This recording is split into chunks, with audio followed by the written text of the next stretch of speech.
So we were supposed to have Ryan Grant on tonight, but apparently he just doesn't show up for things. Bloody Bess got him. Ghost.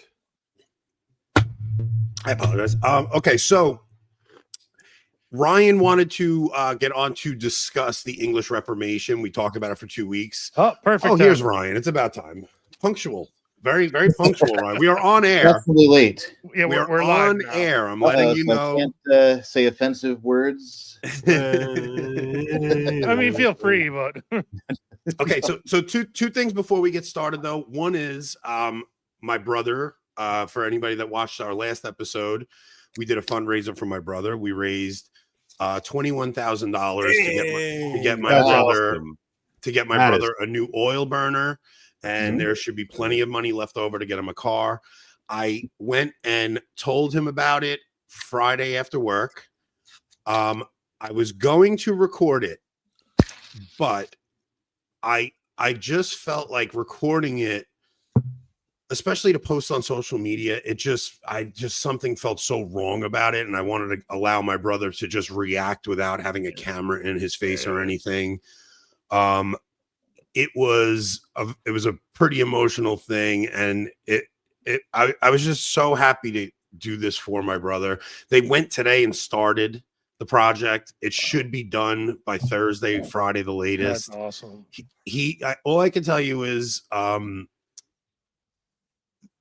one thing he was just like, I can't believe I got good news. I'm just so used to getting bad news. Like, he was just very overwhelmed. It was an amazing thing everybody did. I shut the fundraiser down. No more money is coming in. We have plenty of money to do what we're going to do. He wants to come on and thank everybody, so we'll figure that out. But man, you see everybody recording everything. Yeah. And like Rob even said, he's like, I mean, if you record it, it's going to get a ton of views and it'll be one of those things. But not everything has to be that. Repeat what I said after that. You make me sound terrible. No. Oh, yeah, no. Rob said, but Ant, you may not want to record it because he literally what I'm saying right now. Rob, that was actually what Rob said. He was like, yes, it'll get a ton of views, but you might want to allow for just a touching moment between you and your brother. So that's what we wound up doing. My brother does want to come on and say thank you to everybody. So we'll figure that out. So Ryan wanted to discuss the English Reformation, but this is Cale's favorite subject. But also Cale is about to do a course on Charles Dickens' A Christmas Carol. And I'm going to be joining the course and doing it with him. And I wanted to give him a little chance to promote it for anybody that wants to do it. It's an online course. So Cale, take it away. Yeah, appreciate it. Thanks, Anthony. Thanks, Rob. Good to meet you, Ryan. But we're starting, I'm doing a 4-part course on Charles Dickens. Everybody knows the story, but few of us have actually read the book. It's a really fantastic, it's a classic, and it's sort of an opportunity to kind of do a deep dive into what exactly makes this thing a classic. It's 4 parts. It starts on November 25th, and then each Tuesday for 4 weeks. And so I'm kind of pitching it as sort of this first part of a 2-part series I'm doing. The first one is going to be for Advent, the season of preparation. The Christ child is coming. And so how do you get yourself prepared for it? And then the second part, which will be a separate course unto itself, is going to be, oddly enough, I know it might sound strange, but the great story Sir Gawain and the Green Knight, because Sir Gawain and the Green Knight, I want to do that one too. It takes place in Christmas tide, the 15-day full season, and I think that's very significant that it takes place during Christmas tide. So that's going to be a real banger too. But first, we're going to do Charles Dickens, the classic Christmas Carol, Scrooge, and all of that. And then we'll do the second part of the deep dive after Christmas and into the new year. And what an awesome time to do, and what a way to do it during Advent to go through this story. Guys, let's pump this thing out. Everybody join this class. Let's do it together.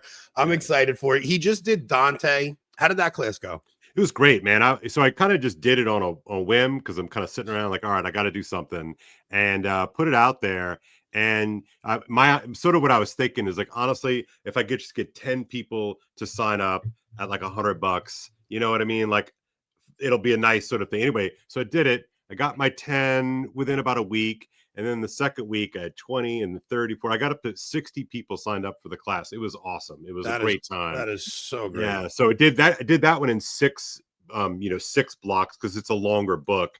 And it's pretty darn complicated and complex, but man, I had a great time doing it. So for me, it's kind of like proof of concept. It's ultimately, it's the kind of thing, that I think we can be doing. In addition, all four of us pay attention to what's going on and in the church and in politics and all that kind of stuff. But this sort of helps us build out a kind of broad base, kind of reconnect us to that knowledge base that many of us did not get, and I'm sort of playing catch up like everybody else. So that's really the idea.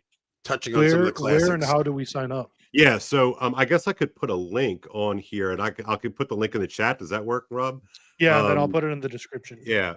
So I'll be doing it's live streamed, right? It'll be like a webinar type thing. You'll get a link, you'll get show notes, reading guides and all that kind of stuff.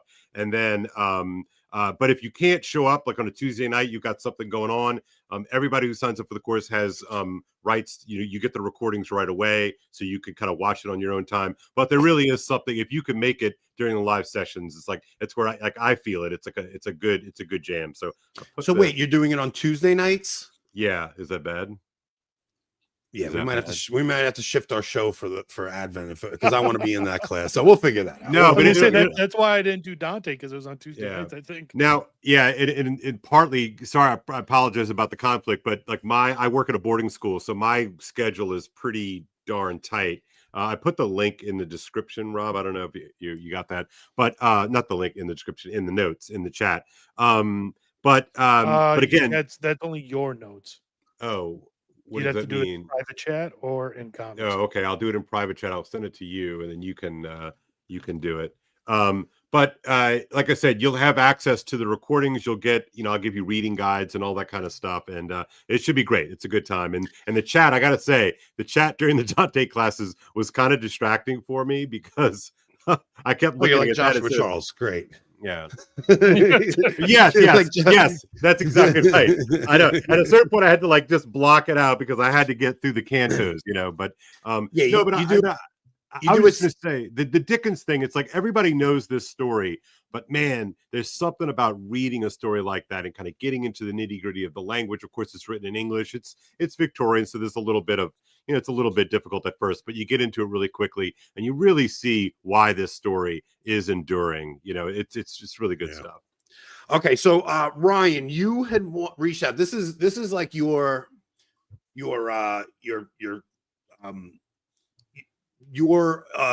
know what the hell I'm looking for. Like your thing, the English Reformation. You had told us like a couple times, like if we ever wanted to do a deep dive into a subject, this was your specialty.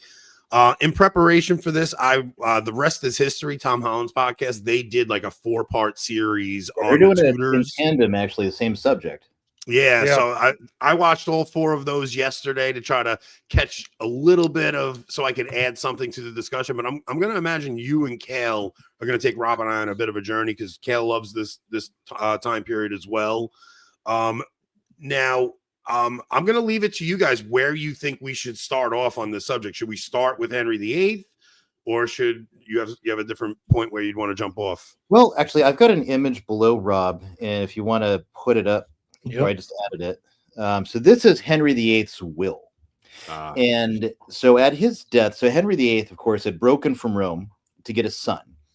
His daughter was very popular, but within his living memory, he had to hide in the tower. Well, the Perkin Warbeck's rebellion, pretending to be the princes in the tower, had, threatened his father's throne, and he would have been killed too. So the lack of a male heir with the backdrop of the disastrous Wars of the Roses, this, Henry's just not sure a woman could make it on the throne.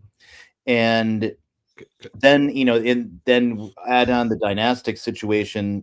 Go ahead. I just want to jump in. I think this is an important point that we think of monarchies through the lens of like the French monarchy, which is sort of absolute and total. Yeah. But when you look at real monarchy, it was as much of a political balancing act than anything we see in politics today. And I think people have a tendency to think, oh, he's Henry VIII, he can kind of do whatever he wants. Well, that's not exactly right. He does, but he has to do it right.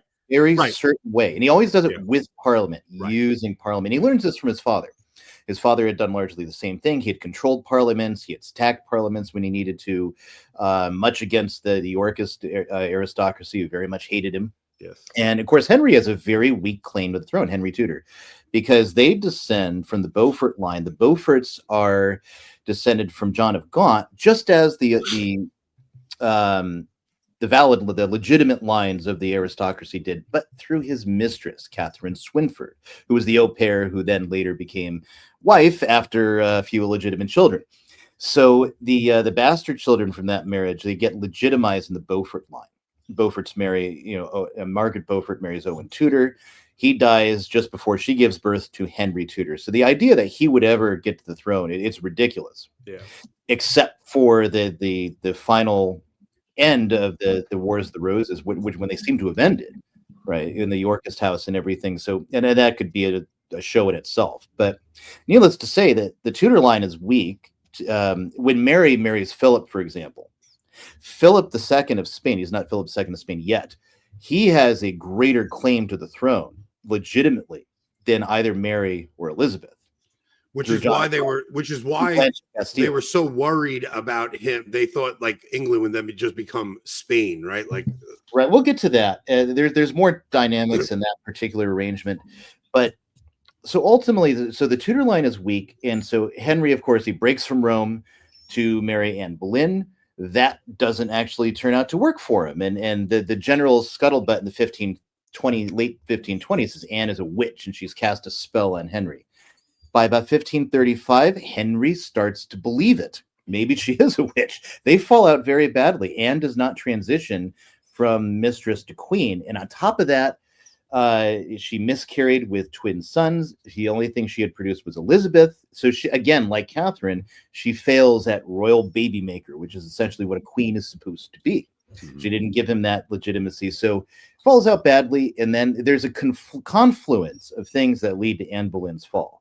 One of those things is actually Mary Tudor, who becomes Mary I, Henry's oldest daughter, and her supporters who want her restored. So they see that with Henry and Anne falling out, they approach Cromwell. Nicholas Carew, the groom of the stool, one of Henry's grooms of the stool, very good friend of Henry's for a long time. Henry ends up killing him in a few years. He works with Mary and their other supporters to work with Cromwell. Now, they think they're playing Cromwell. They don't realize that Thomas Cromwell is a master politician, and the guy knows Machiavelli practically by heart, right? And so he sees an opportunity to advance his own position. He's fallen out with Anne Boleyn because he's much more radical than she is on religious reform questions, and she's challenging what he wants to do with dissolution of the monasteries. He wants to use that to enrich his friends and other squires, other people in lesser aristocracy, and wants to put this to use for schools and other foundations. And Cromwell's like, well, she does that, man, I'm toast. It's the end of this dissolution bill. It's not going to do what I want it to do. So he's already fallen out with her, and then now he's in a position like Wolsey was with Anne, where he's like, all right, well, she doesn't like me, and she's with Henry. I'm toast here. I'm going to end up like Wolsey unless I do something.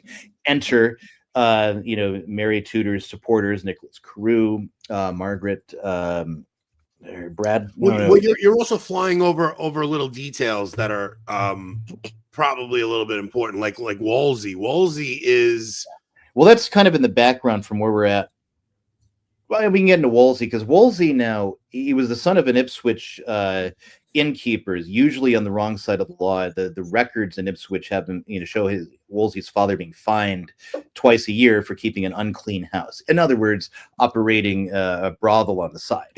Is he Bishop of Canterbury? No, he's Archbishop of York, but he's Cardinal a latere. He is the Pope's personal representative. Oh, okay. Throughout from the 1517 through until it's stripped from him in the late 1520s. And what happens with Wolsey, he gets into the free grammar schools. He goes the ecclesiastical route. And, and so he becomes Henry's mover and shaker. He gets things done for Henry.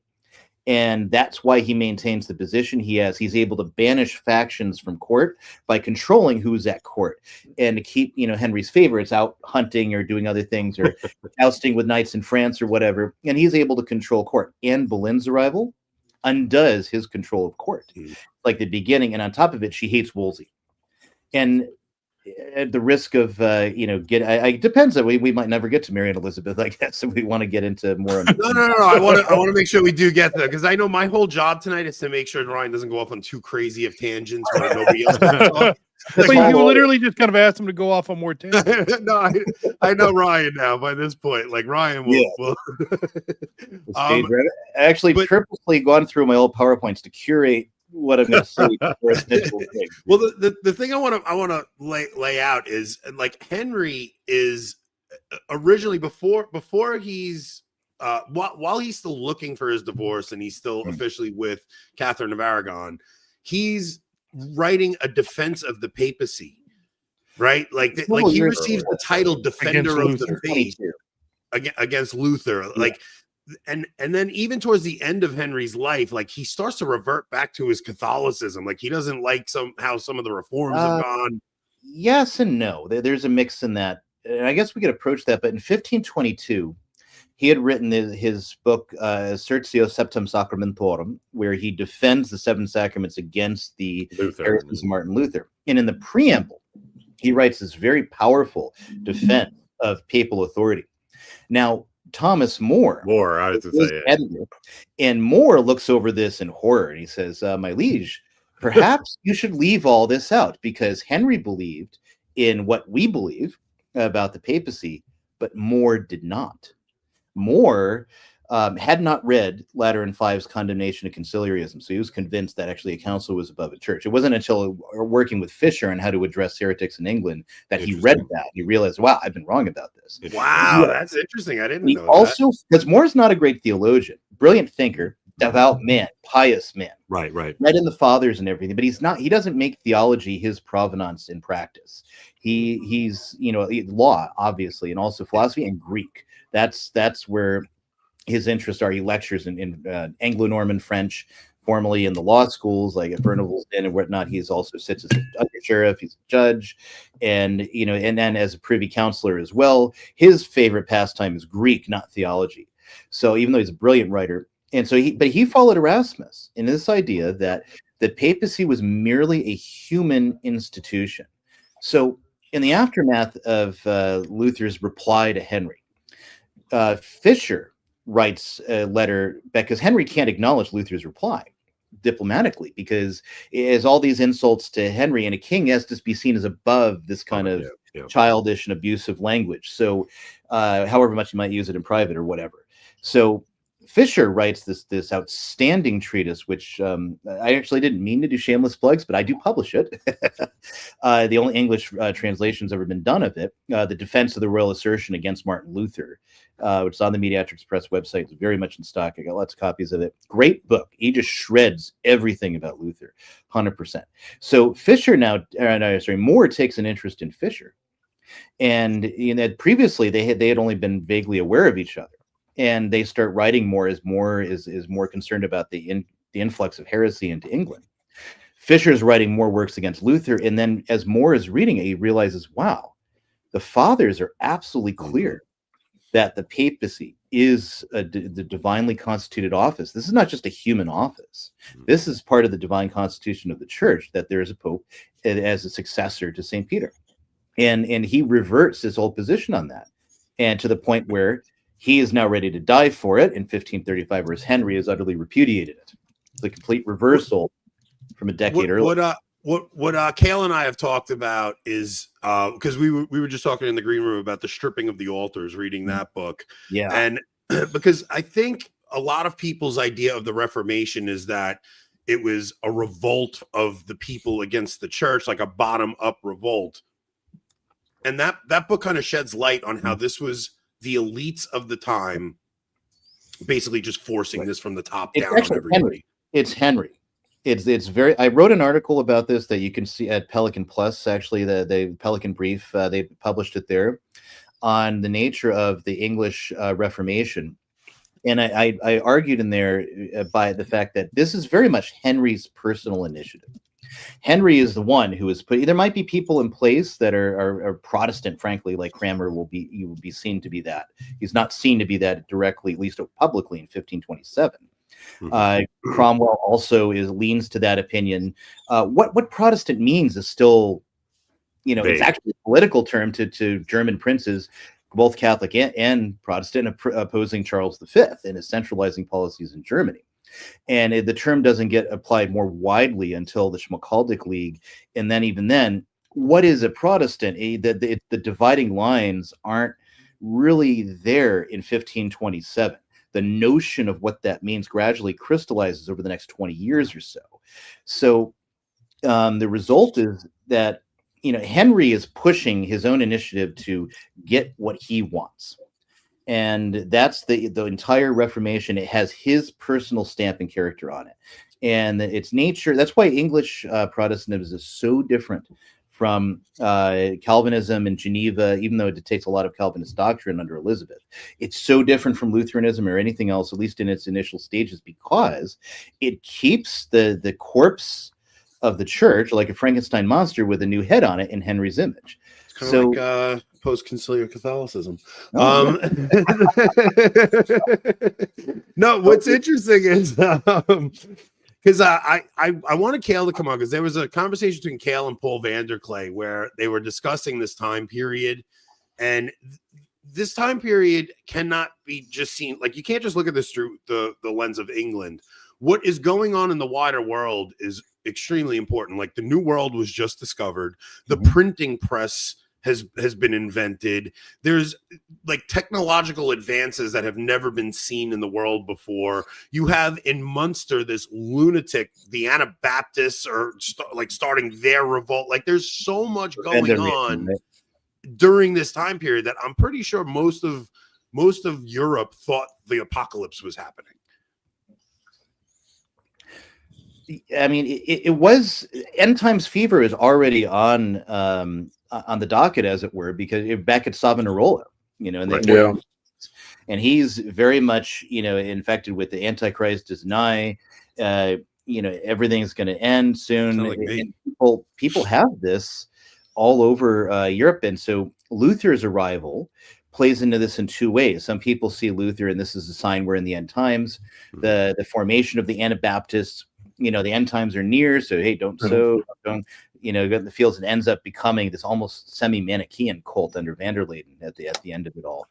But then you also get on the flip side, Lutheranism plays very heavily into the end times fever, so that the Pope is the Antichrist, but now we have the Church of the State, the Saints, that is at war with Antichrist in the final run of it. So you get in May 29th of 1527, you have Charles V is really angry with the Pope, because he is, as much as Charles has done for the church and in fighting against Luther and things, now the Pope has decided Charles is too powerful, so he's going to ally with the French, and they make the League of Chambord.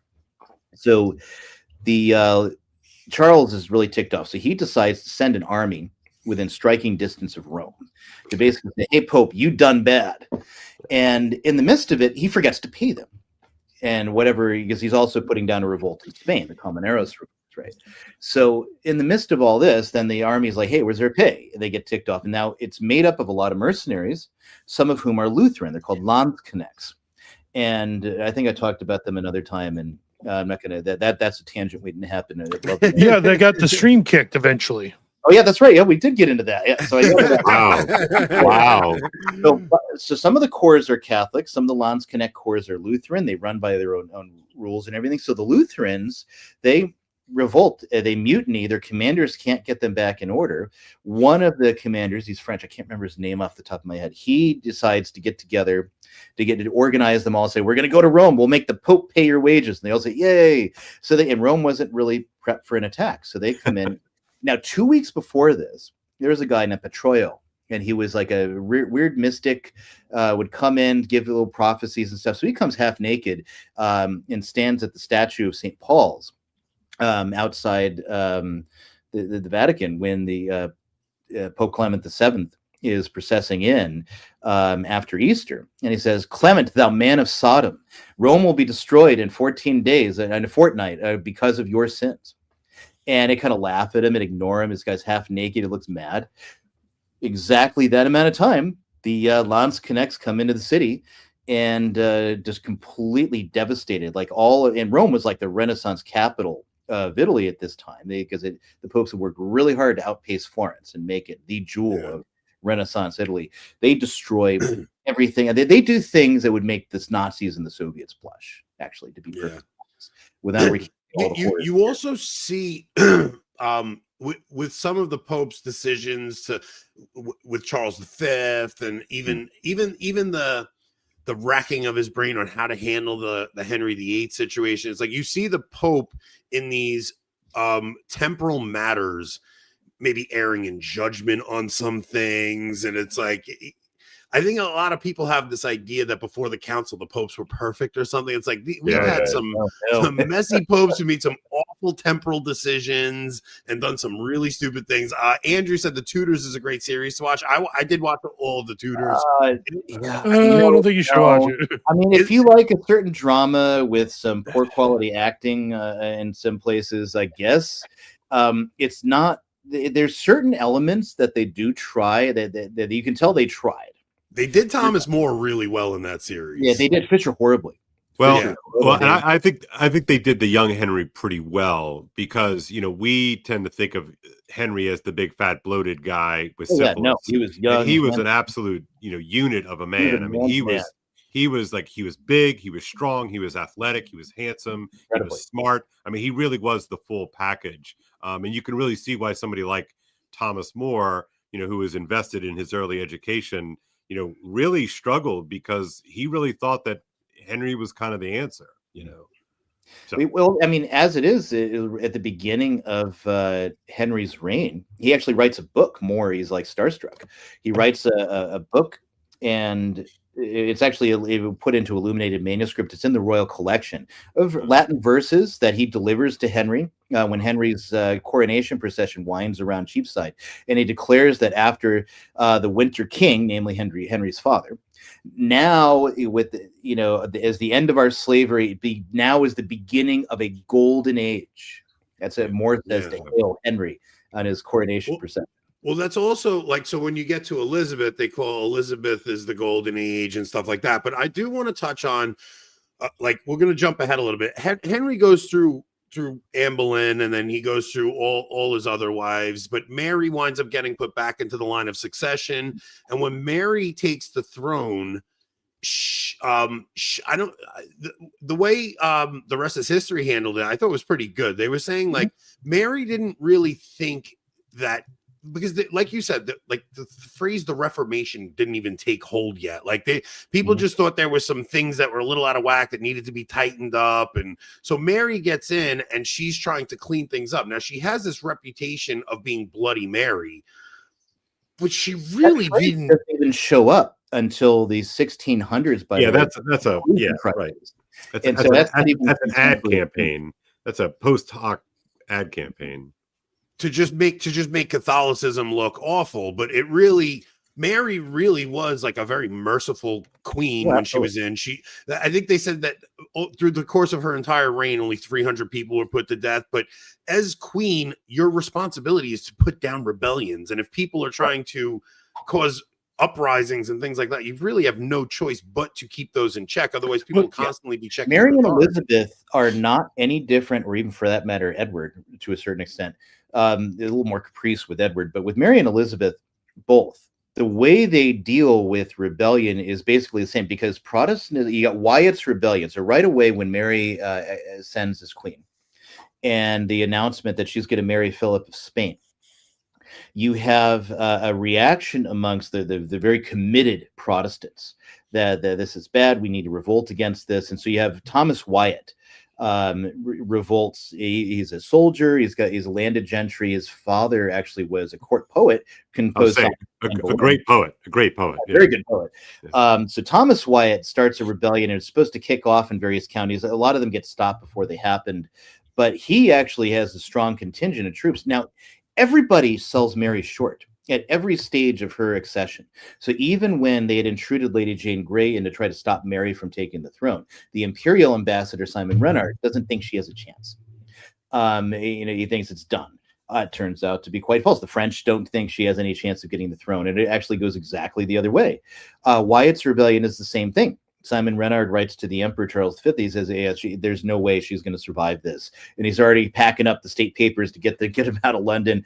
But Mary, now she's extremely well educated, and she's an excellent public speaker. So she goes to the Guildhall in London, and which is where, if you're looking to get, you conduct business on off days, and if you're running for magistrate, you'll give speeches there. So she assembles as the criers to assemble the people, and she gets a speech that's so impassioned, it moves the crowd. Even the Protestants in the crowd are moved by it, where she says that she has one ring that truly matters, her coronation ring.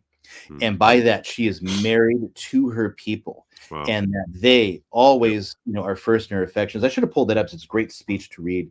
But so that moves the London populace. And so when Wyatt shows up, the gates are shut. They were supposed to be open. They're shut. And then, their troops are able to move in. She's able to raise a small army, but it's not really necessary. A lot of Wyatt's support melts away. They try to get away. They're captured and arrested.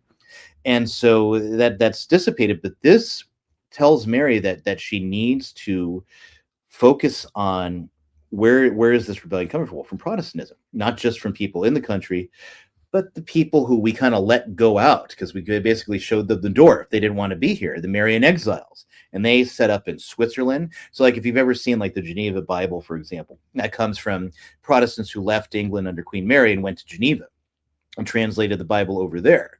So they, all the various Protestant groups, they represent the potential for a revolt against her throne. So that's why, so what's her solution? To use the church to level that threat.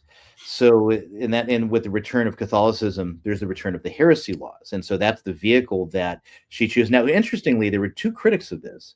One were her own bishops, and two were the Spanish. So Alonso de Castro, who is a confessor for Philip when he was there, he actually urges against severity in punishing the heretics, lest it bring up ill feeling and possibly more revolt and do more harm than good. Another critic, on the other hand, was the bishops. Now, there's a reason for this. So when Mary restores Catholicism, she appoints people. She's quick to forgive some people who were very much a part of the policy of breaking from Rome, like Stephen Gardner. I mean, she never forgave Cranmer. Cranmer was like, that's, Tom Holland, Dr. Holland, he says, Mary didn't hold grudges. That is absolutely true in every respect, except for Cranmer. Yeah. But Gardner was just as much a part of the break from Rome and the divorce, Henry's annulment from Catherine, as Cranmer was. Does she put Cranmer to death? Yes, we'll get to that. So, but the bishops in Mary's restored church, they do a lot of great work, by the way. The Counter-Reformation in England is a real thing, and if she had lived or had an heir, it would have extirpated Protestantism from the realm. It was wildly successful. The reason it fails is because she doesn't produce an heir. That's why the Counter-Reformation is doomed. Otherwise, wildly successful. Let me just finish this. The bishops, a lot of them, Cuthbert Tunstall, Bishop Bonner, Stephen Gardner, they were all diehard in the Henrichian schism. They were all part of that. And when Edward got more radically Protestant than they were ever prepared to go, they resisted. They were put in the Tower. They accepted Mary, and they completely subscribed to the reinstitution of Catholicism. So, but now here's the problem. So they're proceeding against various heretics, and the heretics say, well, I just believe what Bishop Bonner believed 5-6 years ago. Hey, I believe the book I'm following was written by Bishop Gardner over there. And that's the book I follow. You're going to burn me for believing what the bishop here? Are you going to burn me for believing what you wrote? So it's a huge problem, an uphill battle, and they're unfortunately put in the front lines very much against their will. Bishop Bonner, at a certain point, somebody comes to denounce a heretic, and he just says, "Go away." Yeah, he doesn't want to be doing it anymore. When I was listening to the Tom Holland series, man, I just couldn't get it out of my head. Like, why didn't God allow one of them to produce an heir, like a male heir? Like, you think, because I'm always thinking in the grand story of things, and it's like God could have given one of them a male heir. Like, Mary gets cancer and she dies young. I mean, she's in her 30s, but 40s. but still very young, especially for royalty in the time, it's God's permissive will versus his providential will. And it could be there wasn't sufficient grace in terms of merited by the members to get that result. And in terms of God's permissive will, and his providential will did not see the need, to overturn this.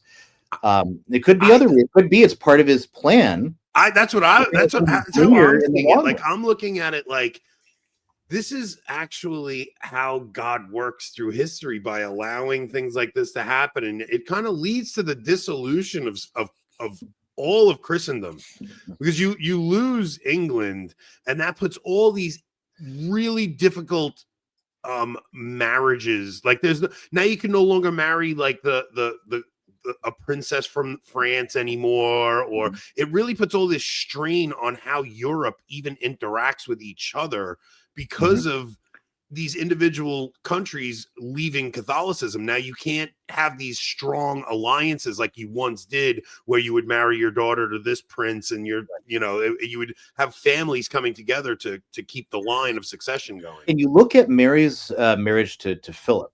And if you watch some historians, they talk about the disastrous Spanish marriage. It was always a mistake, blah, blah, blah. There is very good reasons. Actually, Mary's choice to marry Philip was, part of her emotional attachment to the Habsburgs and specifically Charles V, but it's extremely sound political policy, because where does England make most of its revenue? How is it that the trade internationally, where is that done? It's done in the Netherlands. It's done in Antwerp in the wool markets of the exchange. That's where England makes its bank. And who is the Lord of the Netherlands? Well, the Habsburgs and Philip. So it's a dynastic, policy. It makes sense. It also follows the tradition of Habsburg Tudor relations going back to Henry VII. And it's only been in the last 20 years people have been researching this and getting back into the sources. And I've been following this keenly. I've been trying to do a lot of that on my own. But the Habsburg Tudor alliance goes back to Henry VII, and because you have Maximilian I, the Holy Roman Emperor, and he's with so many titles, the lord of so many lands, and perpetually broke. But he's also bankrolling Henry VII's biggest rival, Edmund de la Pole, who is legit, a better claim to the throne than Henry VII had. So he needs to stop all the various rebellions that are being fomented. He needs to stop the bankrolling of Edmund de la Pole. Easiest way to do that is pay off the emperor. And so he just starts making alliances with Maximilian. He started Philip the Good in Burgundy. He starts sending money, tons. 100,000 marks. There's another year, like almost the whole annual revenue of England. Henry VII sends to the Habsburgs. And then when Philip the Good and his wife Joanna, Catherine's older sister, they try to make good on their claim to Spain, they get shipwrecked in England. And it becomes the rather involuntary guest VII. And then Henry VII basically is Maximilian, hey, in addition to some more money, let's make a trade. You can have your son back, and I get the Duke of Suffolk, Edmund de la Pole, which is precisely Earl of Suffolk. I always mix up English periods, sorry. So, and that's exactly what happens. They make the trade. So then the Earl of Suffolk goes into the Tower before getting beheaded, and Philip the Good goes back to Burgundy. So that is an old alliance, and it's important politically for England. So it makes absolute sense at every level. It also, if there's an heir, it absolutely shores up the succession beyond doubt. Because again, like we said, Philip II, he's got a better claim to the throne than Mary. And there's two things I want to touch on also. One is, why was Catherine of Aragon never canonized? Because that woman lived an absolutely saintly life. I mean, she was humiliated before the world, remained a devout Catholic and a good wife, and never. I just don't understand why there was never a big enough cult around her to start the process. And the other is, I want to discuss the recusant Catholics during this time. And we should probably do an ad for recusant before we discuss the recusant Catholics. I bloviated a bunch. If Kale wants to jump in. No, I really appreciate you're bringing a level of complexity to the kind of low resolution that people both sides, right? Both sides sort of traffic in these kind of very simple, fat Crayola crayon markers when they're talking about this time period. But the intrigue behind, the matters of church and state, when the Pope is acting as the head of the church versus when the Pope is acting as the head of the papal states, their relations with all the royal families throughout Europe. I just think this is such an important thing to insert. And into your question, Anthony, why does God allow such things? I mean, I think that's a great question. I mean, I think that's and maybe it's one that hasn't been fully answered yet, right? I mean, these things are still in essence playing out even now. I've been reading Buchanan's book on Churchill, Hitler, and the unnecessary war, and you see how much kind of the Whig progressivism has pushed so much of history over the last 100 years and prior to that. And I wonder, if you don't have the English Reformation, do you get that kind of that Whig push of always progressing history to the next step?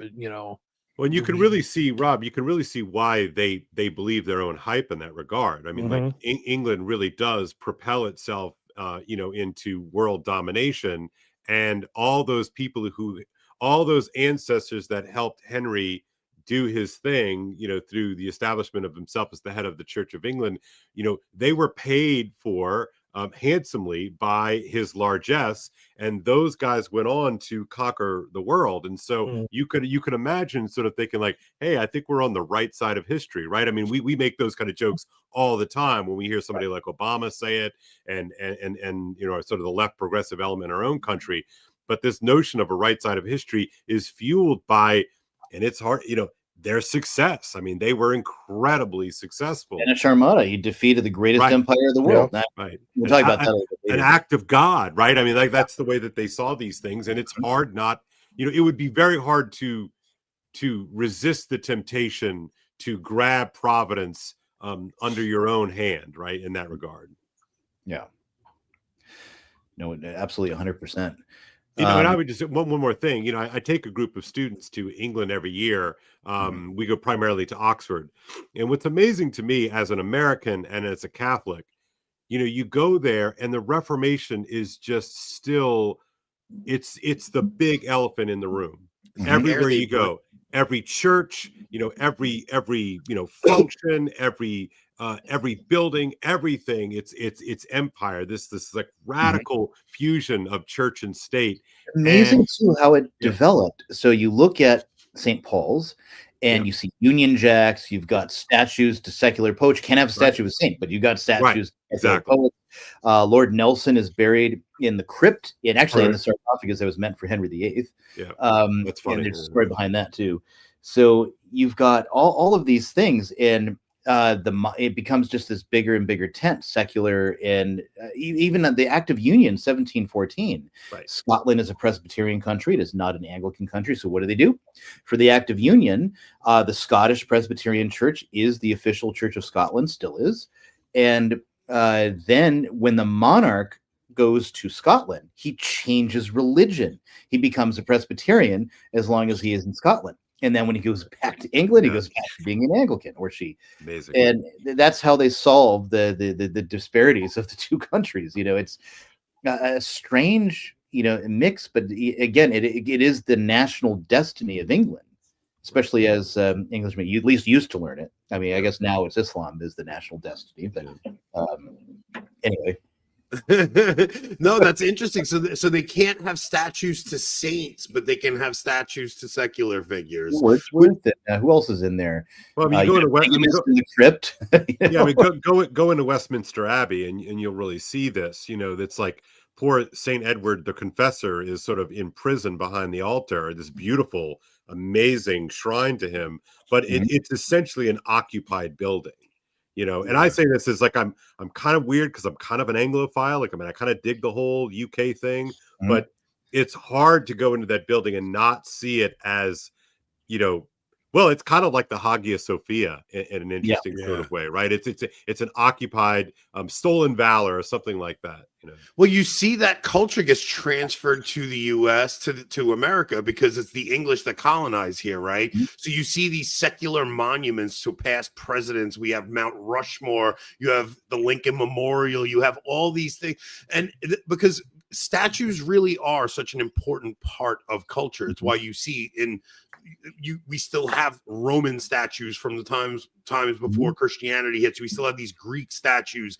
Statues are a very important part of culture, and that Reformation transfers over to America, where you'll have these Protestants telling us we worship statues when it's like you threw away your heroes of the Christian faith for Freemasonic heroes. Well, the rotunda of the White House shows the ascension of Washington, painted by an Italian and modeled after the ascension of St. Ignatius in San Ignazio in Rome.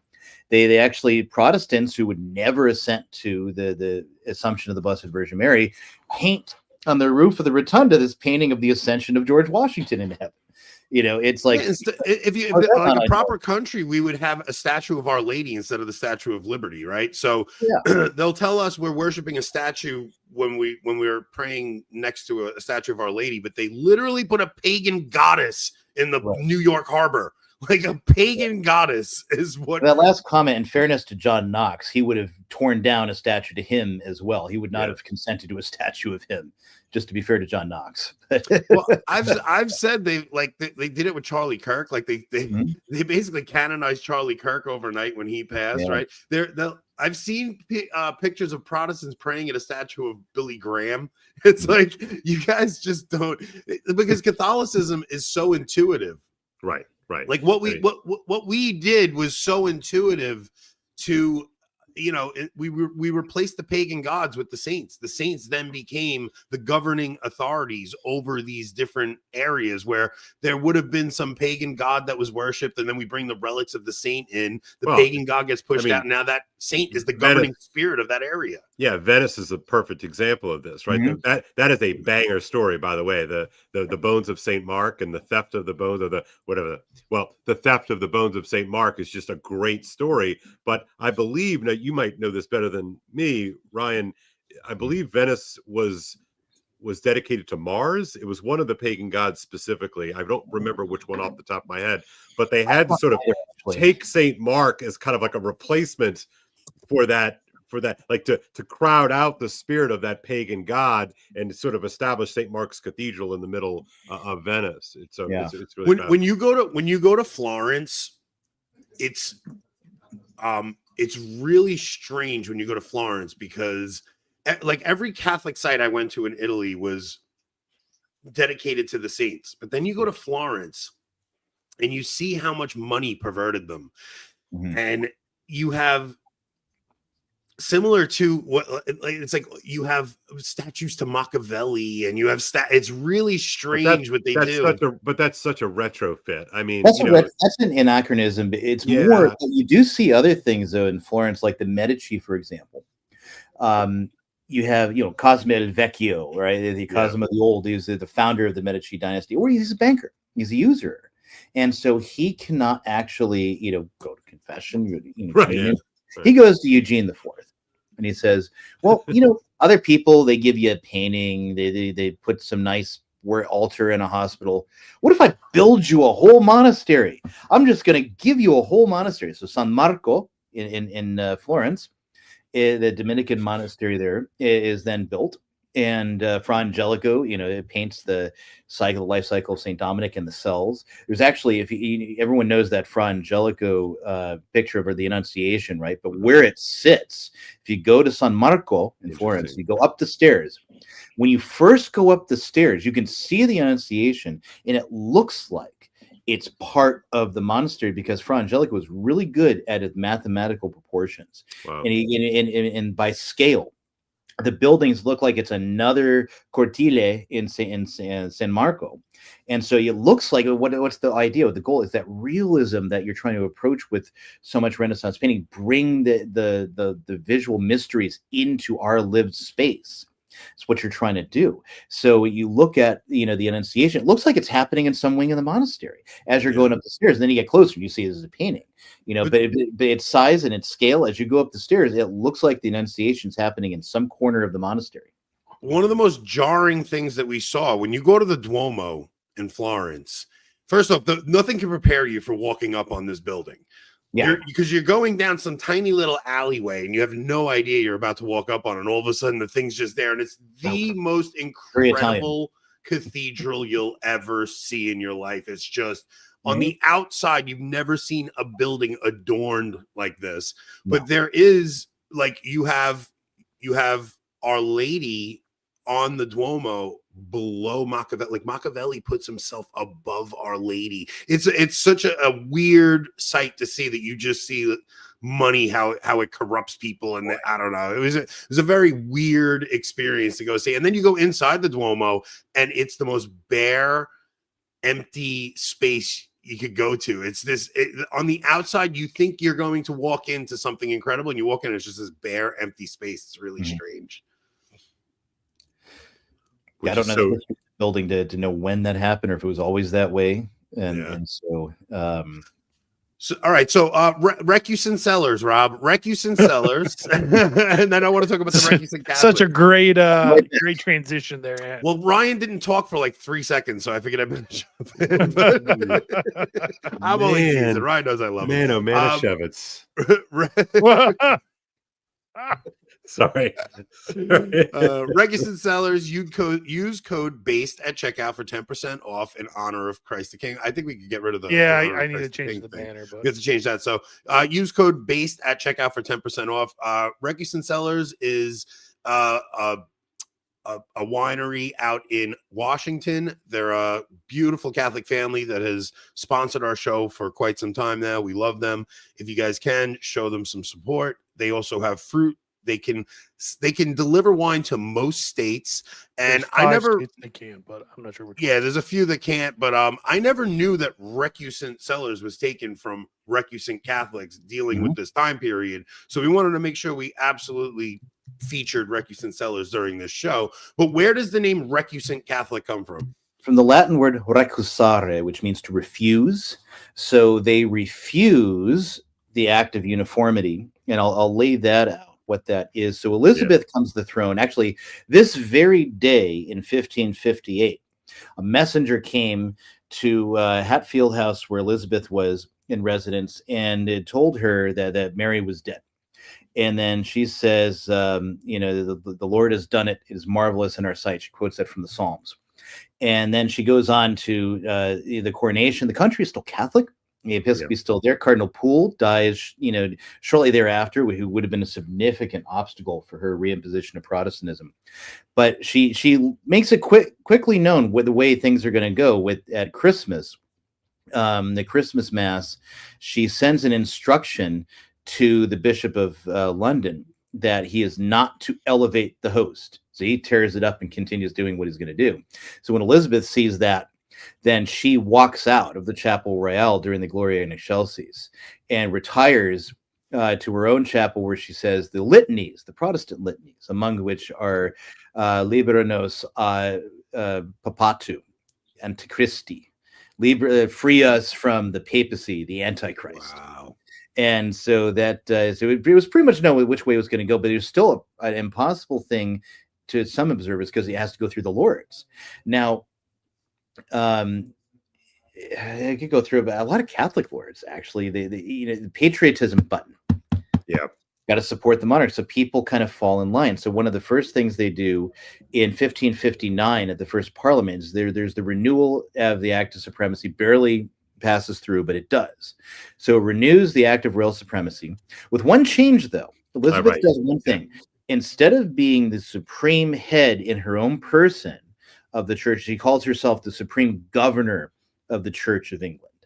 They reimpose the Book of Common Prayer of 1551, uphold it, and then they establish fines and penalties for not attending the services. This Parliament also puts in the death penalty for Catholic priests operating in the country who refused to say the Protestant service long before the Spanish Armada, because some historians used to say, well, that was just a reaction to Regnans and Excelsis and the Spanish Armada. No, right off the bat. And now, with the testament to the strength of Mary's church, what Cardinal Poole and Gardiner and Tunstall and Bonner and these other and many other clergy had done in restoring the Catholic faith, when Elizabeth reimposes Protestantism, only one bishop goes along with it. The entire hierarchy refuses to accept Protestantism. Whereas it's the exact opposite of 1535, where St. John Fisher is the only bishop that will not go along with Henry. Everyone else goes along with it. Every bishop stays loyal to the true faith. So what's really interesting about all of this is that you see how important it is to capture someone's mind from when they're young. Yes. Because it's the people who are teaching Elizabeth when she's a child, and Elizabeth is like wicked smart. She's smarter than her brother Edward, and she's but it's the people around her who are teaching her these things and putting these ideas in her head. Also, Henry VIII's last wife, Catherine Parr. And so just a quick thing with Henry VIII's wives, obviously Catherine of Aragon dies after Henry's mistreatment, but ostensibly of natural causes. There's some people in the 16th century who think she was poisoned. Some of the charges against Anne Boleyn actually are that she poisoned the late Princess Dowager, i.e. Catherine, and which is actually not impossible. But Henry probably wouldn't have done that. But Anne is then, executed on trumped up charges that she absolutely wasn't guilty of. And she's beheaded. Jane Seymour dies from complications after giving birth to Edward. She gets an infection, and they don't have the means to treat that then. So she dies a few weeks after he's born. Then there's Anne of Cleves. That ends up being a big disaster. Henry doesn't like her. He just takes a dislike to her so strong that he never even consummates the marriage. So it's annulled on the grounds of non-consummation. Then he's married to Catherine Howard, roughly at the same time. But as it turns out, she's a woman with a past. And she really did commit all kinds of adultery. There was a man named Thomas Culpeper that she was keeping up with, even while she was married to Henry. So she is executed for treason because a king can have as many mistresses as he'd like. But a queen, well, that's through whom the issue comes. If you can't be sure of the issue, you could have civil war. So it's treason for a queen to commit adultery. King, well, and Henry had quite a few mistresses. So then you get to Catherine Parr. She survives. She survives Henry.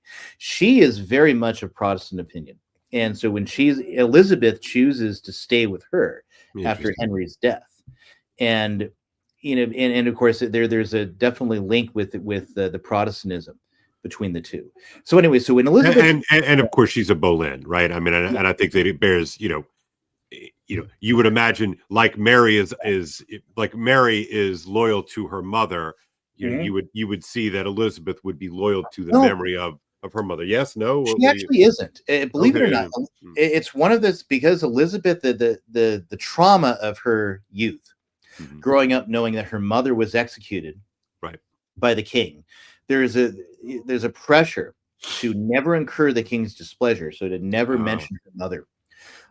Elizabeth shows no mention in private notes, letters, any extract that's ever been written about recollection about her mother, and any indication that her mother's on her mind very much. Now, during Wyatt's rebellion, Elizabeth was implicated. Mary actually tries very hard to play this kind of psychological pressure by putting her in rooms that Anne Boleyn was in before she was executed to get her to confess, because they need her to confess to complicity in Wyatt's rebellion. Otherwise, there's no grounds in which to kill her, and without any issue, she can't kill the heir to the throne. Yeah, and Mary and Elizabeth actually they do get very close during when Jane Seymour becomes queen and gives Henry his son. They are very close at that time, and Mary starts to take a liking to Elizabeth, and they feel like both having been in it together, suffering through their father, and they both are very close for a long time. But after Henry's death, Mary's an older woman. She's in her late 20s. She's now able to be free. Yeah, these old broads in their late 20s. Unbelievable. And they start to grow apart. Yeah, right. Yeah. Then they start to grow apart. And, Catherine Parr, Protestant opinions, when she departs from Catherine Parr's household because of a certain incident that almost ruined Elizabeth's reputation. So Catherine Parr had married her old flame, Thomas Seymour, who's the younger brother of the Duke of Somerset, who's the Lord Protector for Edward in the Regency Council. And Seymour, certainly, it seemed to have liked Catherine Parr at one point, but he's got his designs fixed on Elizabeth. And you remember him in the Tom Holland episode recently. He called him Mr. Tickle. Yeah, I remember that. He was a weird guy. Because she was young. She was like 14. She was young. He was taking it on while she was he works the magic, and she's smitten by him, and she enjoys the attention. So, but she's also disciplined enough to keep from certain things. And that's how she's able to keep her head through that situation and keep herself intact. So when she's interrogated about the whole thing, she's able to truly say, no, I never had, any mind. I didn't do this. And I saw he had certain advances, and I said, this must wait for the council and whatnot. And so she was able to exculpate herself very well from it. And because she was self-disciplined and was able to keep her head in a very dangerous situation, she was able to keep her reputation largely intact. Is this true that because she was the daughter of adultery, she couldn't be a queen as a Catholic? That's not necessarily the case. The strict laws of primogeniture, if your kingdom strictly follows those, a bastard should not reign. But in England, actually in general law, Norman law and other things, you can legitimate a bastard and they can legitimately hold the throne because Parliament also makes the law. And like William Julien de Botha, he's William the Conqueror. He was a bastard when he comes to rule in England, and his rule is acknowledged. Pope acknowledges him as king in England and whatnot. So there's no direct barrier to that if the laws of the realm allow it, versus if they don't. So Mary is a bastard when she reigns, because I had Henry VIII's will up earlier. Henry never repudiated the bastardy for either Mary or Elizabeth. So she comes to the throne because she's a Tudor and she has wide popular support. She is Henry VIII's daughter. And so now she does get her bastardy undone. Parliament officially declares the marriage between Henry and Catherine was valid, and she was a legitimate child. And actually, that still stands in English law. It was never undone. And Elizabeth, by contrast, does not try to undo the bastardy. Why? Well, because Mary was completely, unsuspect in any way. Elizabeth can become queen only because Mary did it first, and Mary did it damn well. Right. She has to come into a situation that is, where men rule this particular style of government. It is a king. That's why the Spanish marriage runs into problems with the English populace, even though, like I was saying earlier, it makes absolute political sense. But one, you have the natural English xenophobia, but that comes into play because it's a queen. By natural order, the man is the lord of the wife. And now we're going to have a king who should be the lord of the wife, but she's our queen. He's not our king, but we're going to have a Spaniard as king. There's a real and true sense in which Philip is king, by the way. The Privy Council does report to him, but he doesn't have direct authority in England as king. He's a king consort. It's like the first path for that. It's actually the model that Victoria uses with Albert, by the way, for a king consort. It's what a weird situation to be in, to be married to a queen when you're supposed to be the head of the household. And essentially you're a royal stud. And Philip is not like this at all. So Philip set up a monument to all of his wives in 1596. And absent from those wives was Mary I. She's no monument commemorating her. Just gives you an indication how much he really disliked his time. He played his part to the absolute perfection. Mary was smitten by him. He was less so. And of course, it's one of those weird marriages where Charles V, his father, Philip's father, is Mary's cousin. Right? Yeah. Catherine, of Aragon's nephew. So it's still close. But so Elizabeth, she comes to the throne. Mary showed it could be done. Mary was the trailblazer. She got the economy on a sure footing, and Elizabeth then is able to take credit for every last thing that Mary did, ultimately. And so she comes in. So first you have the Oath of Supremacy, 1559, and I'll read this out. so you get the sense of what's going on. So I do utterly testify and declare in my conscience that the Queen's Highness is the only supreme governor of this realm, and of all other of her highness's dominions and countries, as well as in all spiritual or ecclesiastical things or causes, as temporal, and that no foreign prince, person, prelate, state, or potentate hath or ought to have any jurisdiction, power, superiority, preeminence, or authority ecclesiastical or spiritual within this realm. And therefore I do utterly renounce and forsake all foreign jurisdictions and powers, superiorities and authorities, and do promise that from henceforth I shall bear faith and true allegiance to the Queen's Highness, her heirs and lawful successors, and to my power shall assist and defend all jurisdictions, preeminences, privileges, and authorities granted or belonging to the Queen's Highness, her heirs, or successors, or united or annexed to the imperial crown of the realm. So help me God, and by the contents of this book, the Bible, the English Bible that you're supposed to be swearing on, right?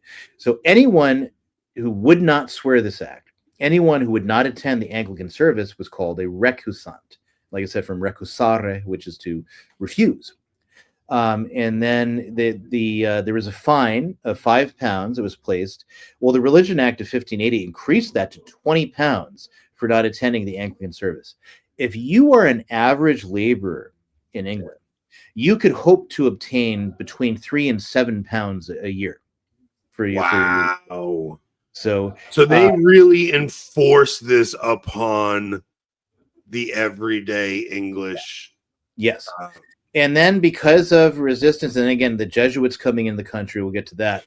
In 1584, again, 4 years before the Spanish Armada, the Act Jesuits, etc., is passed through Parliament. So it commands all Roman Catholic priests to leave the country in 40 days, or they would be punished for high treason, unless within the 40 days they swore an oath to obey the Queen. Those who harbored them, priests, and all those who knew of their presence and failed to inform the authorities would be fined and imprisoned. And you would pay for your imprisonment, by the way. Anyone else who became a Jesuit overseas had to return to England within 6 months, and within 2 days of arriving, swear to submit to the Queen and also take the oath required by the Act of Supremacy, the oath I just read out to you. Failure to do so was high treason. Any person who did take the oath was forbidden from coming within 10 miles of the Queen for 10 years, unless they had a personal written permission. And again, failure to observe this requirement was treason. So that now becomes, that's the law of the land. So some people get around this. So like if Elizabeth liked you personally, so Thomas Tallis and William Byrd, famous composers, the greatest, probably with the exception of Henry Purcell, the greatest natural-born English composers, right? So, there was William Byrd, we absolutely know was Catholic because Elizabeth paid his recusancy fines. She liked him personally, so he was able to get around it. So Byrd composed a whole bunch of things. He composed motets. The motets were really mass settings, and he even wrote out a secret code for Catholics to use, so they could use those mass settings and have like the indication of how this is meant to be used, like the mass of 3 voices, mass of 4 voices, mass of 5 voices. From Byrd, originally those were published as individual motets, and he gets a key for Catholics to use that music and put it all back together. Mm-hmm. Is there an underground Catholicism that endures throughout this whole period? Absolutely. In the beginning, so Mary had used the church to reduce Protestant revolutionaries. Elizabeth takes note of how even Catholics were kind of tired of it, and the bishops didn't even want to enforce it anymore. I mean, it was working, but she wanted something that was a little more on color. So she went for, I don't have a window into men's souls. You can do what you want in private as long as you conform to the Anglican service in public. So there are Catholics who won't do this. There are bishops and priests working in secret, especially in the northern part of the country. Stratford upon Avon, where Shakespeare is from, the town council where his father was a councillor, they get the notice from Elizabeth. They are to destroy all images. And so they're not going to do it. Tudor monarchs don't live very long. Who knows when there's going to be a change in government? So they put a layer of whitewash over the walls in Stratford-upon-Avon, and so it was covered, and it was discovered by accident. Somebody was cleaning something and scraped and noticed there was like some very intricate things underneath the whitewash, and so they eventually scraped it away and have revealed this whole edifice of medieval English piety in the town council there, right? And so people hide the various elements of the old religion because they figure Tudors don't live long. She'll die. The next heir is Mary, Queen of Scots. And that's a subject I don't think we want to broach tonight because of too many things. And then it'll be Catholic again, so we don't have to worry about it. So nobody knows in 1559, 1560, 1562 that Elizabeth is going to live for 45 years. Right. And this is, and I think, where I come into it, where my interests come into it, of course, are with Guy Fawkes and the plot, gunpowder plot. We were actually going to do this show November 5th and do remember the 5th of November, but we had something else planned that night. So I have something unorthodox to say about that. Go ahead. But what were you saying, Cam? No, go ahead. I don't know what I don't know if it's going to be. Maybe I'll agree with that. I don't know. Go ahead. Well, wait. Essentially, that Guy Fawkes is more or less the sheep dip patsy. Well, yeah. I mean, he's the there is the debate. There's a thing that almost nobody believes, which is the official government story for the gunpowder plot. Right. Which is that this thing was going on, and the Lord Monteagle wrote the last minute, and then James interpreted it by divine light. Nobody believes that anymore. So there's the two views. One is that the English government becomes aware of this plot that originates with Catholics to blow up Parliament, and then intercepts it, and then lets it widen to get as many people who would act this way, capture them. The spy service being what it is. The other view, and is behind it, that the state is created it. That Robert Cecil, the son of William Cecil, who very much makes Elizabeth's policy happen. He's a brilliant actor.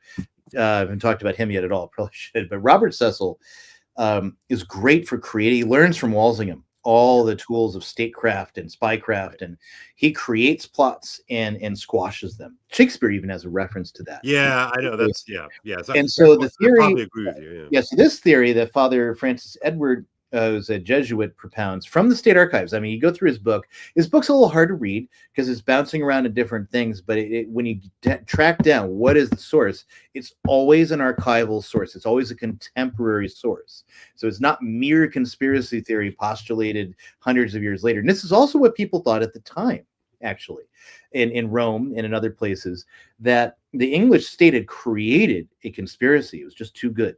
And it lines up with all the interest of the English state at that time. Namely, James comes in after the Union. James is the Prince of Peace. James makes peace with France and with Spain. Now gunpowder is no longer a needed commodity. The gunpowder futures drop, and people like Cecil lose out tons of money on the gunpowder trade.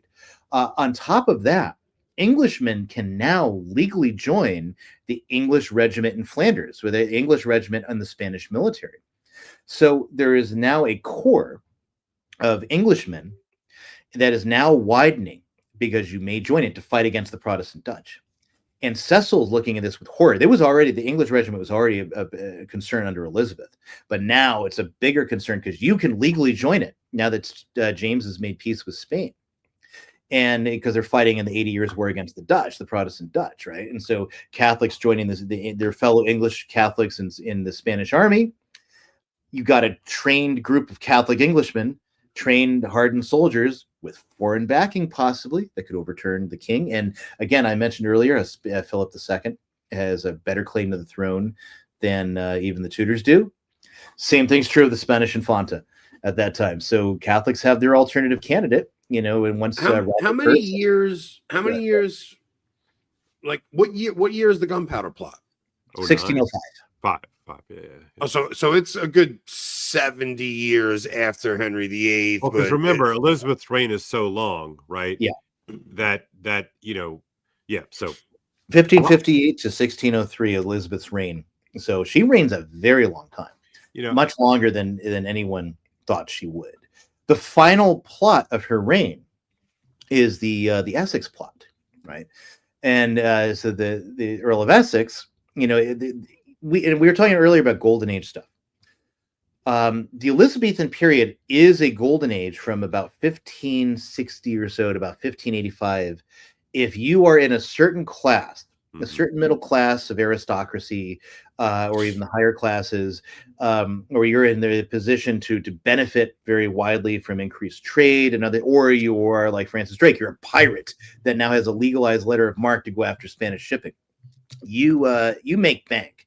This is a golden age for you. It's a golden age if you're in the right place. Shakespeare, obviously, theater, culture, all these things. Was Shakespeare recusant? It's unknown. There's a good evidence for Shakespeare having been Catholic. There's nothing that I've ever seen in the digitally, because I've never been in the archives in England like I have the Vatican or the Bibliothèque Nationale in Paris. So I can't say from physically being there, but the digital archives for the British Library and the Bodleian, Oxford, I've never seen a reference to Shakespeare, or anyone purporting to be Will Shakespeare paying a recusancy fine. And then somebody's asking if his father did. Belloc and his characters of the Reformation suggest that Elizabeth suffered from some horrible affliction that rendered her unable to have children, but he doesn't specify. Does Ryan or Cale know what that is? What it was? I don't think that's true, because, well, one, of course, she wasn't married. Now, whether she actually did have sexual dalliance with someone, possible but unknown. I would say it's improbable.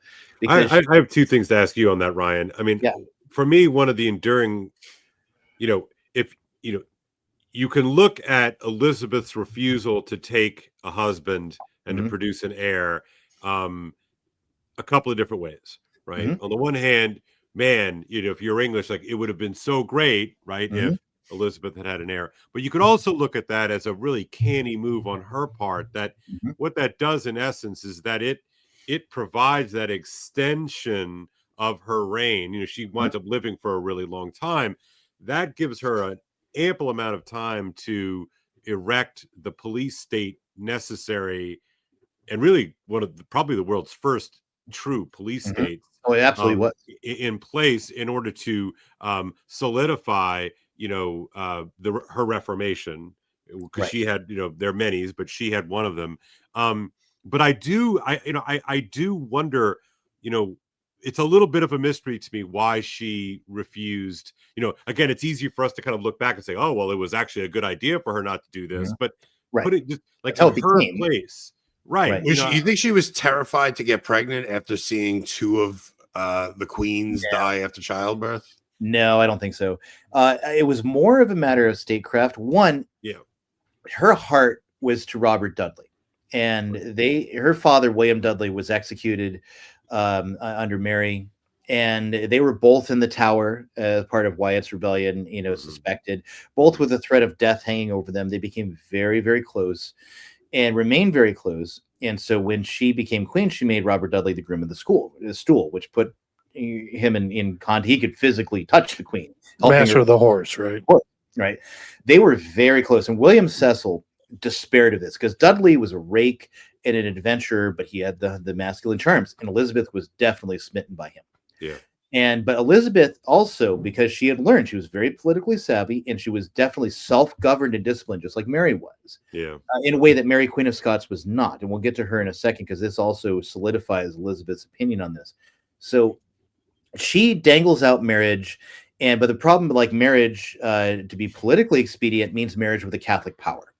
And she doesn't really want to do that. And one, Philip woos her right away. Oh, obviously you're not sad about my sister. you already want to marry me right away. And so for Philip, it's expediency to keep the Habsburg-Tudor alliance, because that's going to be useful for him against France, which is England's traditional enemy. It would be in Elizabeth's interest, but she doesn't want to. Then there's, so many different, figures, crowned heads, and you're just like, no. And then, there's Dudley, and then she absolutely is smitten and in love with Dudley. And a lot of people, this divides the Privy Council. This is contentious. There's rumors, the Virgin Queen, but not so virgin in the court, the contemporary witness very much attests to that. So what happens is, all of a sudden, now Dudley is married. He hates his wife. There is a, thought that he's waiting for something to happen to her. And of course, Hey, things happen, Ryan. He dies. Things happen. Falls down the stairs and has a broken neck. I mean, so then the suspicion automatically falls on Dudley. My opinion, I can't vindicate this as true. The documentation doesn't exist to vindicate this as true. My opinion is that Cecil arranged in some way for Dudley's wife to be killed. That way, the suspicion would fall on Dudley, and that would put an end to Elizabeth's dalliance with Robert Dudley, and then the business of statecraft could go on. Because I mean, he's the cui bono. Cecil benefits, and the English state ultimately benefits. And so it's logical that if there was a conspiracy to murder Dudley's wife, it was Cecil that did. So what happens with her and Dudley after his wife dies?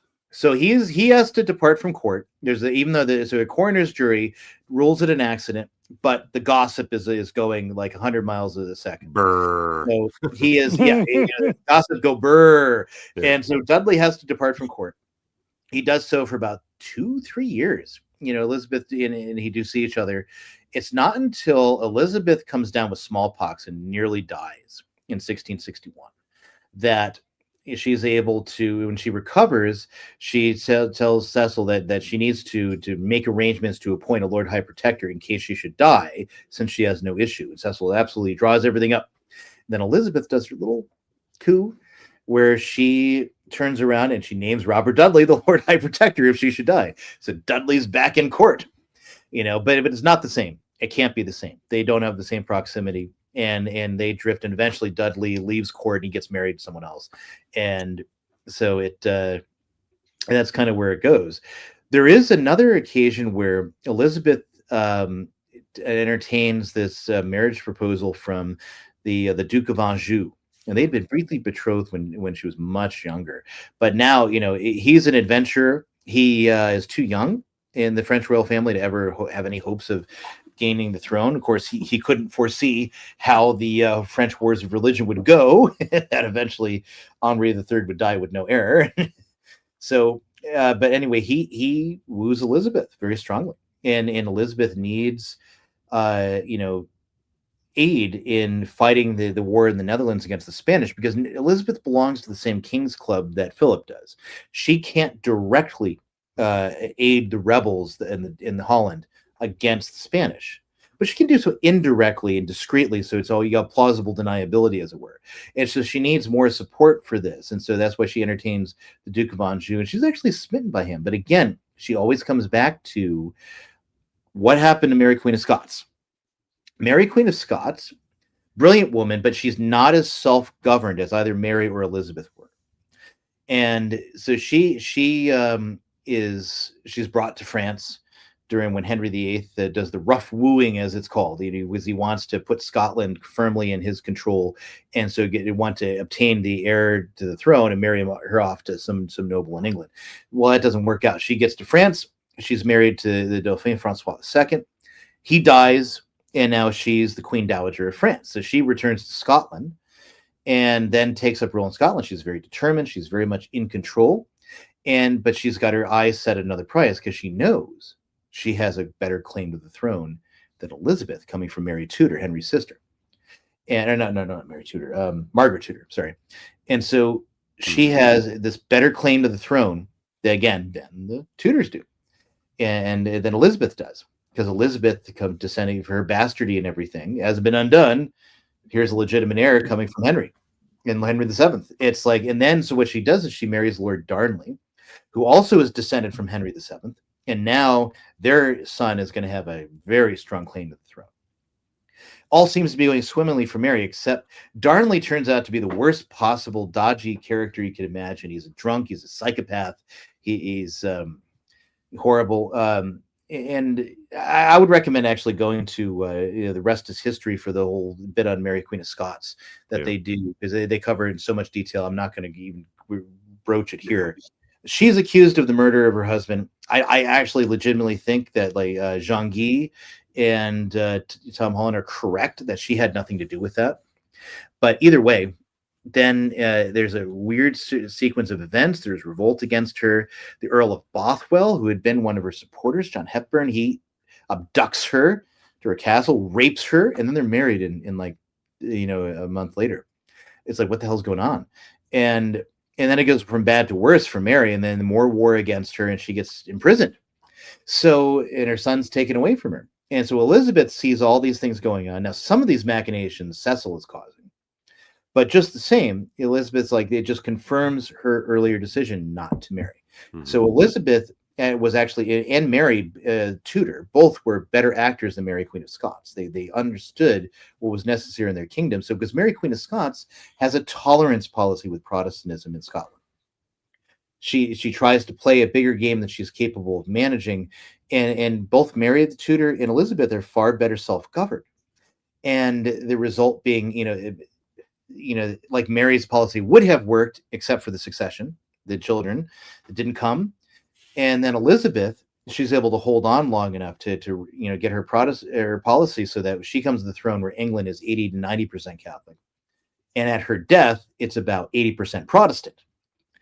And repression was the successful policy. Tolerance only bred more rebellion in Scotland, and led to the establishment of the Protestant minority becoming the Protestant elite and majority under Mary Queen of Scots. And she wasn't a fervent Catholic until she comes to England, because then she knows that's a good political tool for Catholics disaffected by Elizabeth. So her showing up on English soil after she escaped Scotland brings about immediate rebellion in England with a Northern Rising. And then there's so many different plots that happen afterwards. When is it that that Catholicism is legalized in England? Like, how long is this period? How long? It's like hundreds of years later, or is it? So what happens in historical? I mean, you have the last throes of the Counter-Reformation. You have Edmund Campion's Great Mission, and he comes, and a lot of Englishmen, especially in the middle gentry area, the Midlands, they were openly kind of conforming and secretly having their masses. And Edmund Campion goes, "You can't do this. You can't have any association with the Anglican sacrament." Pope Paul IV has put out a bull. The Anglican sacrament is not Catholic. You can't take it. You can't have anything to do with it. That's communicatio sacris. So people listen, and it hardens and it stiffens the Catholic underground resistance. He's martyred. Robert Persons, who's with him, he ends up escaping the country and carrying out his political activism afterwards. But Catholics are still strongly, about. They get even funding, from abroad. To what year are we talking? When is Edward? When is Edward Campion? Edmund. 1560s. Edmund. 1560s. 1560s. He has this great work that he leaves in the pew, the 10 reasons, the Decem Rationes. And he leaves them in the pews of Oxford University in Latin. Protestants reject the parts of Scripture that don't support their doctrine. The number 2, Protestants distort the parts of Scripture to support their doctrine.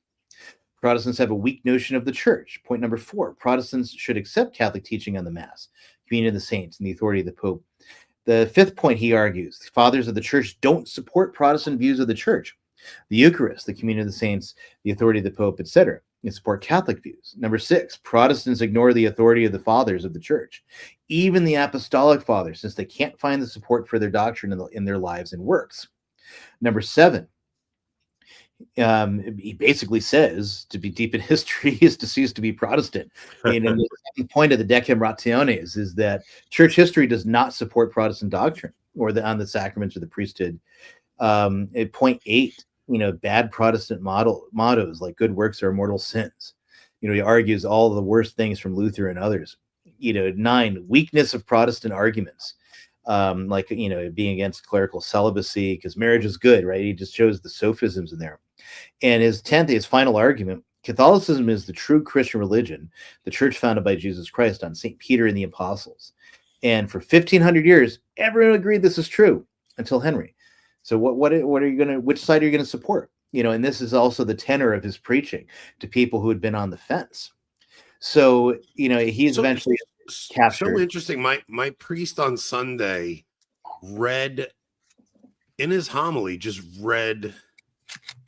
I forgot whose writing it was, but it was about the English Reformation, and he kind of just reads this whole thing about how how it was just this whole thing about the English Reformation. It was really interesting because I was watching it. I'm like, oh, we're talking about this on Tuesday. This is so interesting. And then Tom Holland puts out his thing. I'm like, what is going on? Why is everybody talking about the English Reformation right now? Well, there's really time to talk about it.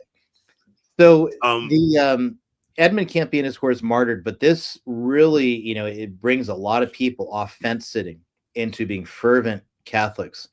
And so other Jesuit missioners come, Englishmen leave England and become Jesuits, or they leave and become ordained abroad. And once you get to then of course Mary Queen of Scots eventually is executed because the spy service is able to implicate her in several plots. And it's one of those. Tom was at Mass Sunday. It was Cardinal Arthur.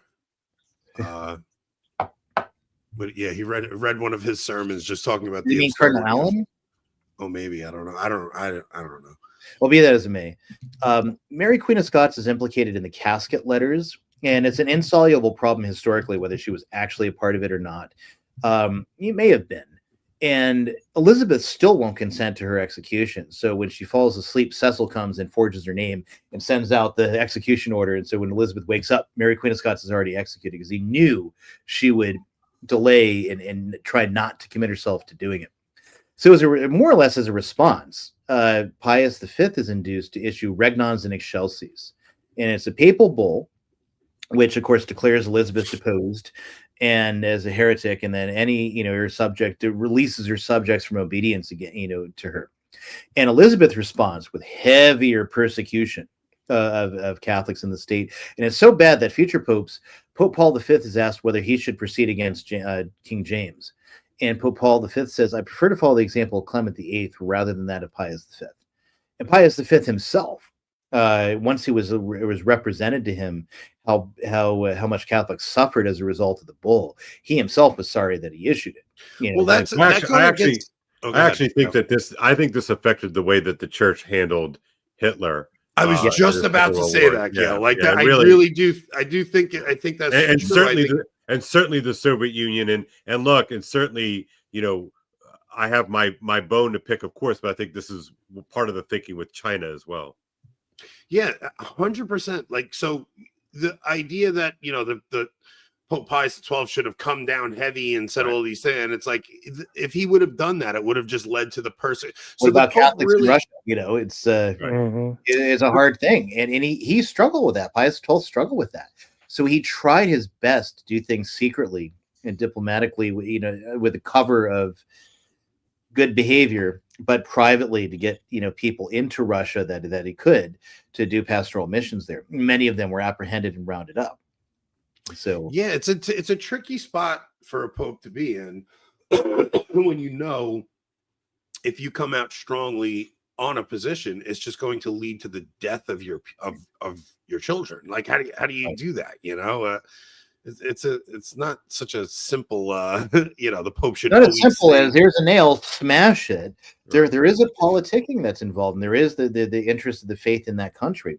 So and that leads to a lot of different things. So what happens ultimately is you get James. Obviously, there's the gunpowder plot and its legacy, irrespective of whether it was a state-created plot that drew people in, and Guy Fawkes is a patsy thinking that he's recruiting for the English regiment, or if he was a committed plotter looking to blow up Parliament, irrespective of whichever way that goes. The aftermath. Catholicism, this is what it gets you. It's treason, it's destruction. It fuels it cements the anti-Catholic character of English destiny, really. And that goes on. And so you have Catholics in England who are doing their best under the situation. The Stuarts give a little opening, especially under Charles I, because Charles I is married to French princess Henriette Marie. And she, has there's treaty obligations. She's able to maintain an embassy chapel. She's able to have priests, and not just in the chapel, but even in the royal bedchamber, even at her meals. And of course, monarchs have very little privacy. You actually can sit there and watch the monarch eat. It's like a thing. which I've still like grappled to. Like, I know this has happened. I've read the primary source documents on this is happening in the archives of various places. I can't grapple my head around why anyone allows, okay, we're going to let all these people gawk at us as we eat. But it was the standard thing for monarchy. That as a royal personage, almost everything you do, except sex, pretty much, is public, and even the aftermath of that is public. Right, I was saying, whether the queen's pregnant or not. You know, there's very few truly private places. Even your privy, you got the groom of the stool to help you, right. And he doesn't actually wipe your rear end like some people think. But the groom of the stool does, maintain all the things necessary for the king to attend to his chamber pot. So there's very few things that monarchs do that are private. So Henriette Marie gets all these different things. She has Oratorian chaplains and from the Order of St. Philip Neri and Franciscan chaplains and whatnot, because that's like the one thing English say, no Jesuits. You can have everything else, no Jesuits. Aristocracy are coming with Henriette Marie to Mass, and they're seeing this like, wow, this is amazing. And people start converting. The Duke of Buckingham, George Villiers, who is Charles I's particular favorite, his mother and sister convert to the Catholic faith. And so Charles is alarmed by this because even though he's very high church, he's still very Protestant. And Archbishop Laud, who was actually offered a cardinal's hat if he'd convert, he's determinedly Protestant. There's actually a debate that was arranged to try to dissuade members of the royal family, people from converting Catholic, between Laud and a Jesuit that they had in prison. And the whole debate basically turns on Bellarmine. And Laud. What year is this? This is 22, 23, somewhere around there. And Laud basically says that to answer the point from this Jesuit, he says, well, if this were true, I should become a papist without further ado, but I would never do that. And I hope that, unless I dote, may God forbid that should ever happen. He was absolutely determinedly a Protestant, but he was concerned with conversions in the aristocracy to Catholicism. So they wanted to show Charles I and Laud that Protestantism could have the beauty of holiness that Catholicism seems to have. In other words, don't go for the smells and bells. We got it right here too. So you have this curious thing in the 1620s and 30s, the re-erection of the altars and the rood screens in English churches. And Laud gives this direction. And Charles backs it up with royal authority. And of course, it's being forced in communities that are very low church Protestants. They've got to see altars go up. They've got to see the rood go back up again. So the rood screen, if you're familiar with an iconostasis in a Byzantine church, it's the same thing. The rood is the Western equivalent. Yeah. And in which the Latin word rudis, which in of itself means wood or branch, and will refer to the crucifix actually made of wood with an image of our Lord flanked by Our Lady and St. John. And that's where the high church Anglican stuff starts coming back in. More or less. Well, and it creates a reaction, though. Right. The reaction, of course, is the revolution against Charles, right? And why do we call the Anglican Church in this country the Episcopal Church? It's actually because of these events, because the same thing happens in Scotland. So Charles I, then, he's the king of both Scotland and England. Scotland's a Presbyterian country. James had forced bishops on the Scottish church. They didn't like it, but they accepted it. Charles is a little less savvy. So he comes in. He wants to impose the Book of Common Prayer in Scotland. And the Scots do not like the Book of Common Prayer. They call it the filthy popish book. They call the Book of Common Prayer the filthy popish book, right? It tells you how far out radical they are. So they revolt, and they call the Anglican side Episcopalians for the support of bishops, because hardcore Calvinism says that bishops are anathema to the gospel, that what it is that aristocracy is the best system of government, according to Calvin, and therefore presbyters' councils mirror this best system of government, not bishops, not authority. The presbyters' councils are the magisterium that will interpret the word of God for the people, and not bishops, the Anglican model. So the Anglicans are called Episcopalians, and that's at the same time a lot of people who support the Presbyterians in Scotland and likewise in England. They are the ones who found, flock in the American colonies. So their term for the official church is Episcopalian. And that's why in this country, it's called the Episcopal Church, because they have bishops. And we don't accept bishops. Much to the chagrin of the Massachusetts Bay Colony Puritans. But yes, exactly. Who furnished soldiers to go fight in the English Civil War against the king? So okay, so that's in the 1600s. When does it actually become where you're not persecuted for being Catholic in England? George III attempts to legalize Catholicism, and his test case is Quebec. We have the 7 Years' War, and that ends up in the Declaration, doesn't it? Yes, it does actually. The Quebec Act is named amongst the intolerable acts. What was the Quebec Act? Legalizing Catholicism in Quebec. Quebec, it was part of the French territory. The English took it during the 7 Years' War, what in this country we call the French and Indian War, but it was fought all around the world. That's just the face over here. So George III wanted peace in Quebec, and he didn't want to impose English penal laws. So he was put through Parliament to legalize Catholicism in the territory of Quebec. And that was kind of the test case. And he was looking to legalize it throughout English colonies and then in England itself. But then what happens is during the American Revolution, the King of France and the King of Spain stab him in the back. The French are looking for, revenge for the 7 Years' War to give the English a good pasting. So they support American independence. The Spanish support it because they want to recover Gibraltar. And because of the siege of Gibraltar, it pulls away English forces that otherwise would have been aiding Cornwallis. So without that, we might not have gotten independence. So there is that. But George III feels personally attacked. So he just sours on Catholic emancipation, doesn't deal with it again. After the Napoleonic Wars, there's a lot of Irishmen in the English Navy, a lot of Irishmen in English service. And so anti-Catholicism is a problem.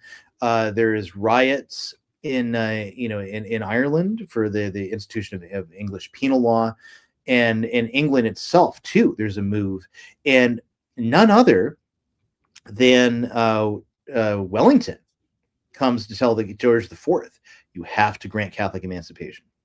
Right. It has to. And Wellington's Irish, but he's Protestant Irish, comes from Protestant aristocracy, but he recognizes the situation in Ireland and in Wales and in other places where there's discontent. You can alleviate that immediately and shore up the monarchy by granting Catholic emancipation. And so as a result, the George IV is more or less feeling Wellington is the one who pushes him the other way. And so Anthony, we're talking late 1820, I think 1829, 1830. 1834. Yeah. Wow. Yeah, and of course it's important to point out, the downstream, you could not be English in any official capacity until technically 1830, but effectively much later. So you have somebody like Cardinal Newman. When he swims the Tiber, he has to leave Oxford. He can no longer be part of Oxford College because he's not English. And so T.E. Bridget, he wrote the first biography of St. John Fisher. He had to leave Cambridge because once he got done doing the research on John Fisher, he realized Catholicism is true. And he couldn't be at St. John's College, Cambridge anymore. He had to leave. like anybody, like illegal. Like in other words, you could not be a legal entity in the British Empire if you were not Anglican or Episcopalian. Yeah. It's certainly not if you were Catholic. That's just like a no-go zone. It was like no-go. And recusancy fines still hit people, but it was sporadically enforced because the danger of a political revolution, the last gasp of that was Bonnie Prince Charlie. And the English Jacobites put their colors to the mast as well when he came down after Preston Pans, when he beat the English army at Preston Pans. Then English Jacobites said, "Oh, this is serious." Okay. And so both Catholic and Protestant Jacobites all signed their colors to the mast for Bonnie Prince Charlie. And it was, again, duplicity that won the day for them because the English did not have an army that could defeat them. So they used spies. And there's a guy named Cartwright, had impeccable Jacobite credentials, but he was a spy. And he said, "Oh, there's so many armies here in Dover and those places ready to march up." And then Bonnie Prince Charlie kicks them out. But then the Scottish nobles are terrified. "Oh, no, we're going to lose." And so they beat a hasty retreat. And then he had Culloden. And after Culloden, that's the end. The British built forts all over Scotland. They nail Scotland to the Union forever, and it's done. So that's 1750s. So after that, there's no danger of Catholic rebellion in England. So recusancy fines are only casually enforced. Catholicism is found either amongst the gentry in places where it was safe, or average people who had kept the faith. They didn't quite know exactly what it was all about. They didn't have regular places to go to mass, but they kept it. Father Philip Hughes, who's probably one of the very best Reformation historians in England, he has a book about this. I'm looking to get it back into print because I did his book, English and the Counter-Reformation in England. I reprinted that. It's a wonderful book, but it's very dense. So you got to love history, love details, love endless segues, worse than what I've done here tonight. Go through all that. And it's a great book, though, if you're good for that kind of thing. Similar thing with his book on basically the Catholic question leading up until emancipation. And he goes, and again, as always, extremely well-sourced state documents. Father Hughes always brings the receipts.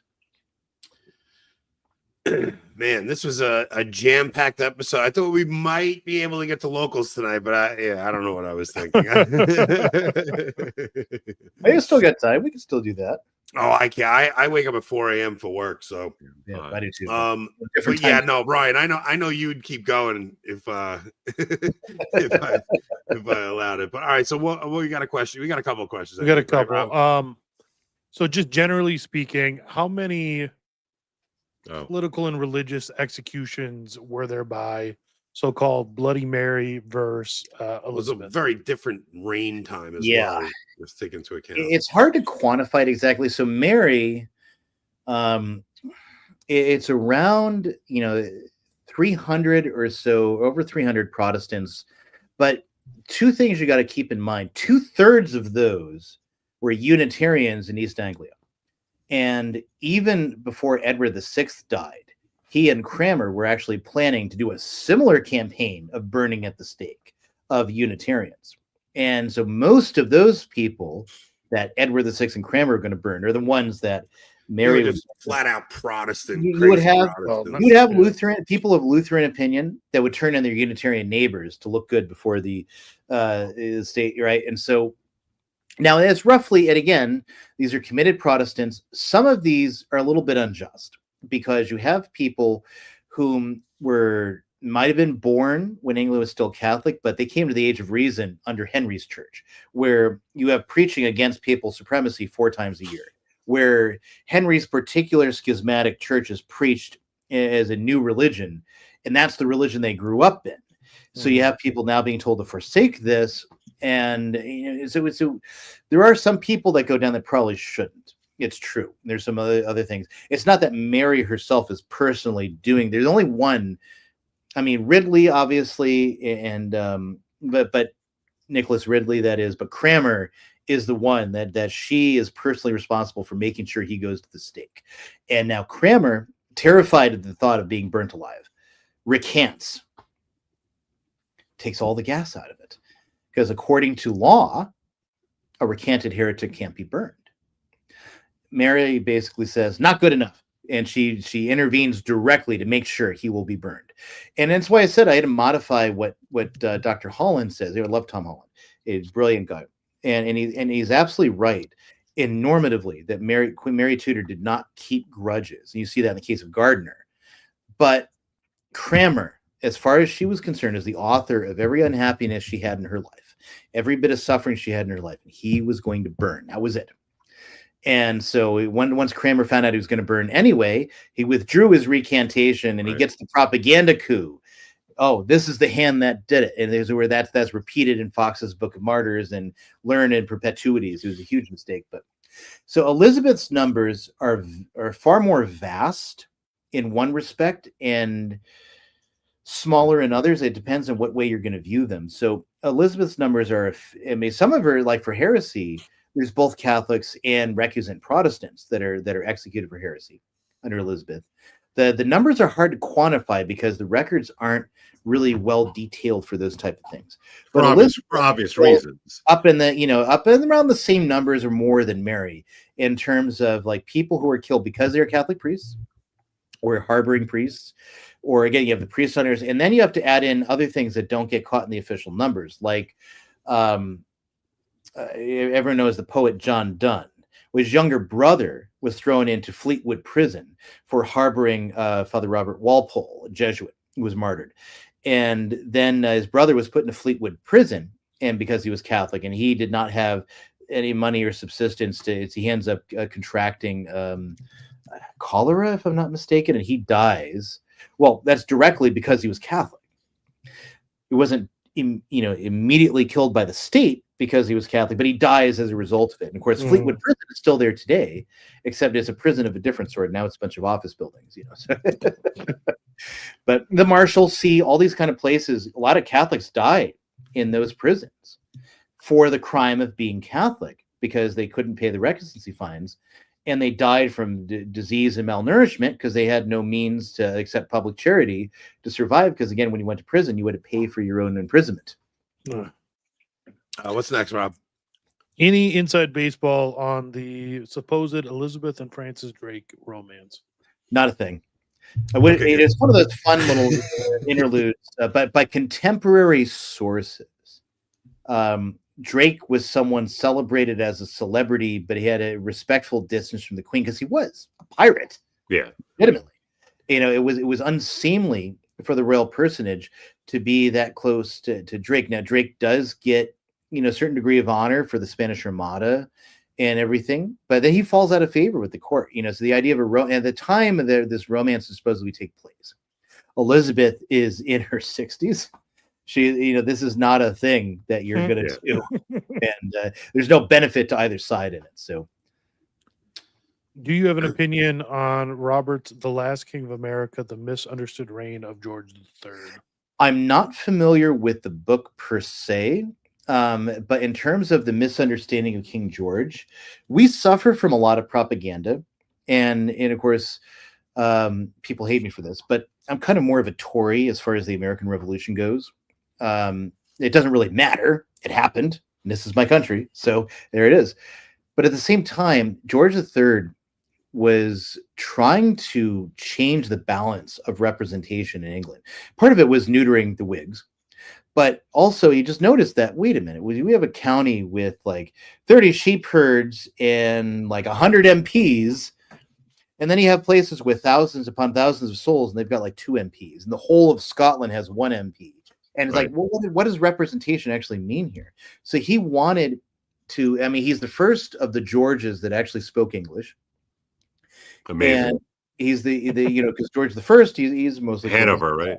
German. Yeah. And that all comes about because of the act of succession, and after the so-called glorious revolution of 1689, where you get James off the throne, the English monarchy temporarily becomes elective, and they declare James is dead. He's not, and he has no heirs. He does, but we're going to pretend it's otherwise, so that we can take William, who is connected to the monarchy but does not actually have the right to rule in light of the other heirs.